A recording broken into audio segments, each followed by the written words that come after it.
ఈ పచ్చళ్ళలో ఈ పచ్చడి ఈ రైస్లో వేడివేడి అన్నంలో కలుపుకుంటుంటే పోపులు మధ్య మధ్యలో పోపులు తగులుతుంటాయి. అబ్బాబ్బా నోట్లో నీరు బాగా ఊరిపోతున్నాయండి.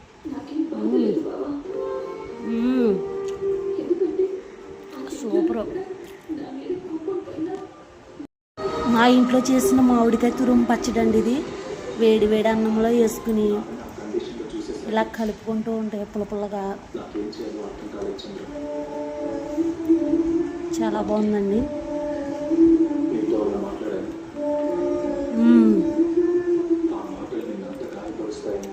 పుల్లపుగా చాలా పుల్లగా ఉందండి. పుల్లపుల్లగా కారం కారంగా పచ్చడి అయితే చాలా బాగుంది. మామిడిగా తురుము పచ్చడి మీరు కూడా ట్రై చేసి ఎలా కుదిరిందో కామెంట్స్లో పెట్టండి. మీరైతే లైక్ చేయడం సబ్స్క్రైబ్ చేసుకోవడం మర్చిపోకండి. మీరు చేసే ఒక సబ్స్క్రైబ్ చూసి వాళ్ళందరూ చేస్తే నేను ఇంకా మంచి మంచి వీడియోలు అయితే చేస్తానండి. ఓకేనండి, బాయ్ బాయ్.